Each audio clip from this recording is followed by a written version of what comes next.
Olá, eu sou Walter Procópio e esse é o nosso desafio de ler a Bíblia toda em um ano. Hoje nós estamos começando mais um livro da Bíblia, livro de Números. Nós já lemos Gênesis, Êxodo, Levítico. Agora o quarto livro da Bíblia. E daqui a pouco nós terminamos o Pentateuco, os 5 primeiros livros da Bíblia. O livro de Números, ele foi escrito por Moisés. Moisés escreve esse livro e o nome dele me chama muita atenção. E você vai ler esse livro agora, você vai perceber que é um livro que cita muito números. Então o nome dele tem tudo a ver realmente com a realidade do que Moisés vai nos ensinar. O livro de Números, o tema central dele, e eu preciso fazer essa introdução para você entender, é a jornada do povo de Israel pelo deserto, desde a saída do Monte Sinai até as planícies de Moabe. E no livro de Números, o que vamos encontrar? Nós vamos encontrar vários desafios. Quando eu olho aqui para o livro de Números, eu percebo, nós vamos ver os desafios, as rebeliões, o constante cuidado e orientação de Deus com esse povo durante essa jornada. Isso vai ficar tão claro, o cuidado de Deus. O livro de Números, ele vai desempenhar um papel crucial na explicação do desenvolvimento da identidade nacional religiosa de Israel. Ao ler o livro de Números, entenda algo, traga isso à sua mente. Lá em Êxodo, quando Deus libertou o povo, Deus tirou o povo da escravidão, 430 anos como escravo. Deus não está apenas os conduzindo nessa jornada. Deus está trabalhando, Deus está ensinando e principalmente Deus está trazendo uma identidade de povo de Deus, identidade de uma nação que serve a Deus. Vamos para o capítulo 1 de Números. O capítulo 1, nós vamos ver primeiro a contagem do povo. O que Moisés vai fazer aqui é o recenseamento. E ele vai fazer isso a partir de cada uma das tribos de Israel. Quando você lê o capítulo 1, você pode ser levado a pensar assim, é apenas uma informação, isso não vai me ajudar em nada. Vai te ajudar. Vai te ajudar. E vai te ajudar. Deixa eu pegar um exemplo aqui, quando você pega capítulo 1, verso 28. Nessa contagem do povo pelas tribos, olha o que Moisés nos escreve. Capítulo 1, verso 28, dos descendentes de Isacar, todos os homens de 20 anos para cima que podiam servir no exército foram relacionados, cada um pelo seu nome, de acordo com os registros de seus clãs e famílias. O número da tribo de Isacar foi de 54.400. Quando fala dessa contagem, aqui, olha, dos homens de 20 anos para cima, isso é cultural, não só aqui no contexto de Israel, mas nas nações vizinhas. Agora, olha como que é importante. Lembre-se disso. A soma da palavra de Deus é a verdade. Eu leio a Bíblia a partir da própria Bíblia. Quando nós estávamos lendo Gênesis 49, eu falei da tribo de Isacar. A bênção de Jacó sobre Isacar foi: Jacó é um jumento que vai carregar o peso dos seus irmãos. Agora aqui em Números, o que nós encontramos? Encontramos a tribo de Isacar crescendo. E quando chegar no Deuteronômio, eu volto aqui na tribo de Isacar como exemplo, e você vai ver que nos desafios do deserto, apesar dos desafios, apesar da palavra que o Pai liberou sobre essa tribo, ela continuou crescendo. Então isso é muito importante, porque a nossa vida é feita de ciclos. Teve o ciclo da bênção de Jacó. Agora tem uma outra liderança, que é Moisés. E vamos ver lá na frente Moisés abençoando essa nação. Então, quando você olha aqui a contagem do povo de Israel a partir das tribos, nós vamos encontrar a liderança dessas tribos. Então é citada a liderança dessas tribos. Isso é muito importante quando eu vou aprofundar um estudo bíblico. E também nós temos a contribuição da liderança das tribos, né? E aí a contagem das tribos e depois o total das contagens. O capítulo 1 começa assim: o Senhor falou a Moisés na tenda do encontro. Lembra da tenda do encontro? Eu expliquei muito sobre isso. no deserto do Sinai, no primeiro dia do segundo mês, do segundo ano, depois que os israelitas saíram do Egito, ele disse: façam um recenseamento de toda a comunidade de Israel pelos seus clãs e famílias, alistando todos os homens, um a um, pelo nome. Gente, isso aqui é tão importante que ainda no livro de Números, por causa da rebeldia do povo, quando Deus diz que todos, com exceção de Josué e Caleb, que saíram do deserto, eles iriam morrer no deserto. E apenas Josué e Caleb entrariam na terra prometida. Todos esses que foram contados, eles vão morrer no deserto, por causa da incredulidade, da murmuração, da desobediência a Deus. Então nós temos a contagem, nós temos aqui a liderança dessas tribos. O capítulo 1, muitos leem e começam a ter assim, aquele tédio de ler a Bíblia. Não, continue lendo. E à medida que a gente for caminhando, eu quero trazer à sua memória alguns apontamentos de como isso é importante. Quando eu vejo Deus contando as tribos, eu vejo um Deus que é organizado. Deus criou, lá em Gênesis 1, Deus logo depois da criação organiza a criação.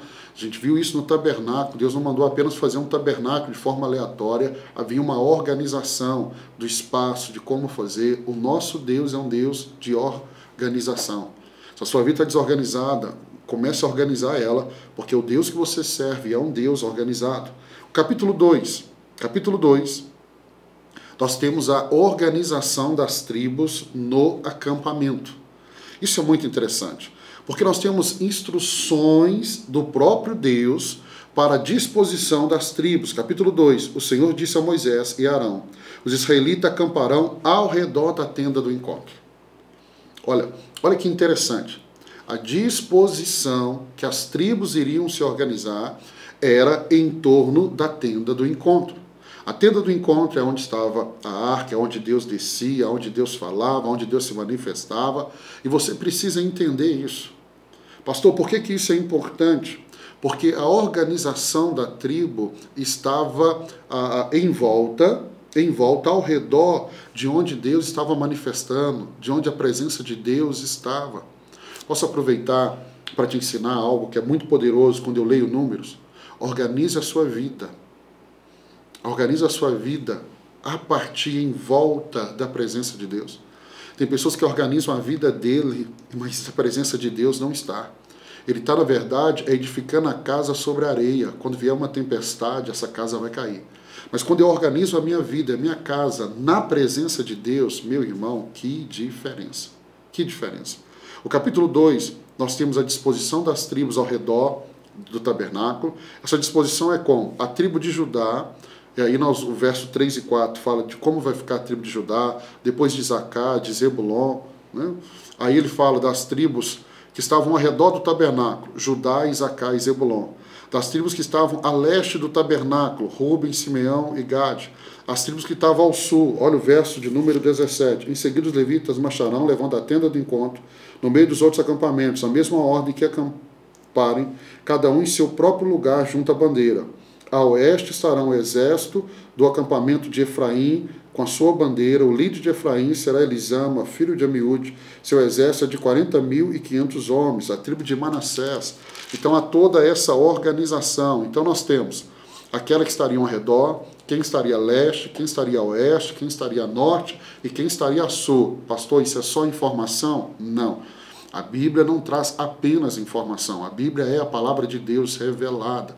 Se fôssemos aprofundar, isso aqui tem muitas lições para mim e para você, ok? Não importa se você está a leste, a oeste, norte ou sul. Não é um lugar privilegiado. A questão é a presença de Deus que está no meio sustentando. Quem está a leste, quem está a oeste, quem está a norte, quem está ao sul. Não é privilégio. A presença de Deus está no meio. E é isso que muda e faz a vida de qualquer pessoa ser tão abençoada. Então nós temos a organização dessa tribo, das 12 tribos, em volta do tabernáculo, em volta da tenda do encontro, em volta onde a presença de Deus se manifestava. E aí nós vamos para o capítulo 3. E aí, para a gente caminhar já para o final, o capítulo 3, nós temos a organização dos levitas. Então aqui, ó, capítulo 3, esta é a história da descendência de Arão e de Moisés, quando o Senhor falou com Moisés no Monte Sinai. Os nomes dos filhos de Arão são Nadab, o mais velho, Abiú, Eleazar e Itamar. São estes os nomes dos filhos de Arão. Por que a Bíblia está trazendo assim, pastor, tantas informações sobre Arão? Porque Arão foi ungido juntamente com os seus filhos como sacerdote. Você vai lembrar da leitura de Levítico. E aí, ó, nós temos os nomes. E aí o verso 5, o Senhor disse a Moisés, mande chamar a tribo de Levi e apresente-os ao sacerdote Arão para auxiliá-lo. No verso 4,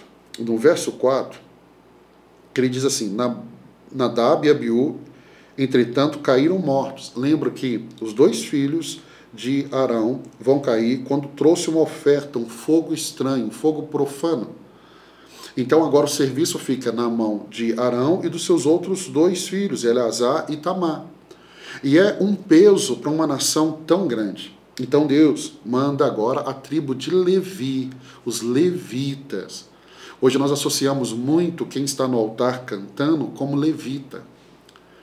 Mas, na verdade, a tribo de Levi, os levitas, eram para ajudar o sacerdote. Então, eles estavam ali para ajudar, não só para cantar. Levita é aquele que está ajudando no ofício sacerdotal, servindo, trabalhando, e trabalhavam muito. Para a gente terminar, então nós temos a substituição dos levitas, que representam os primogênitos, de Arão e Iú, Arão, os dois filhos dele são os primogênitos que morreram, a tribo de Levi vem para substituir, para ajudar, para estar juntos. E aí nós temos o registro das famílias dos levitas. Pastor, esse registro é importante, muito importante. Isso aqui não é uma história inventada, isso é a palavra de Deus, isso aconteceu. E esses registros nos mostram isso.